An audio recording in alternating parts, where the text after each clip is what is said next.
dengan pengumuman apa yang dikenali sebagai ekonomi madani, ya, ekonomi naratif, ekonomi madani pada 27 hari bulan Julai oleh PMX, saya nampak ada clear vision, Syaril.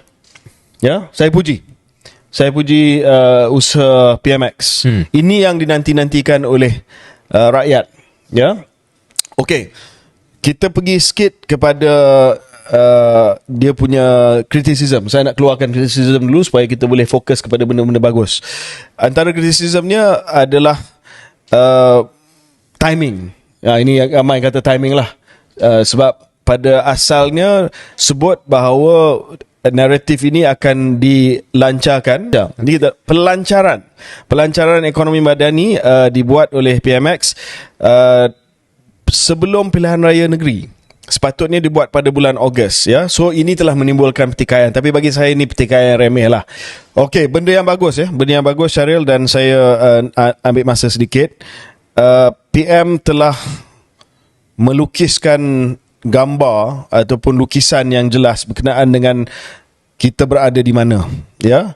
Kekurangan enjin pertumbuhan yang baru, jurang yang besar antara pendapatan isi rumah dan pertumbuhan ekonomi, dan Malaysia terjerumus dalam kitaran kemelesetan dengan kos rendah, gaji rendah, keuntungan rendah dan kurang berdaya saing. Kitaran ganas kesederhanaan, vicious cycle of mediocrity. Yang akhir itu saya yang tambahlah. Kitaran ganas kesederhanaan. Ya. Tetapi beliau tidak hanya sebut berkenaan dengan problem, tetapi dia datang dengan cara penyelesaian. I like this. Yang saya suka, Syaril, beliau telah menggariskan dua pergerakan besar dalam ekonomi kita. Yang pertamanya, menaikkan ceiling. Dan yang keduanya, menaikkan lantai. Dia melukiskan ekonomi Malaysia ni macam rumah, tau. Menaikkan, ini cages on words kan? Dia tak sebut lantai ceiling? No, dia sebut. Okay. Dia sebut. Memang dia sebut. Dia menaikkan ceiling. So, ceiling ni, dia nak Malaysia terbang jauh. Menjadi peneraju ekonomi serantau Asia ataupun dunia, menjadi destinasi pelaburan, menjadi industri berteraskan digital dan inovasi, jaguh SME serantau dan sebagainya. Jadi maksudnya beliau tidak menghalang capital ekonomi ataupun ekonomi yang berteraskan kepada modal ini terbang. Tetapi pada masa yang sama, this is where PMX punya economic philosophy ataupun falsafah ekonomi jelas. Dia tidak mahu ceiling itu terbang saja. Sebab kita tahu, Syaril, bahawa dalam order ekonomi liberal, ceiling saja terbang. Ya. Tetapi lantai tak naik. Ya. Lantai tetap di paras yang sama. Dia tak kisahlah pasal lantai. Ataupun lagi teruk, lantai itu jatuh ke bawah. So PM kata tak cukup ceiling itu terbang. Maksudnya syarikat kita menjadi syarikat gergasi dunia, pelaburan besar datang ke dalam Malaysia dan sebagainya.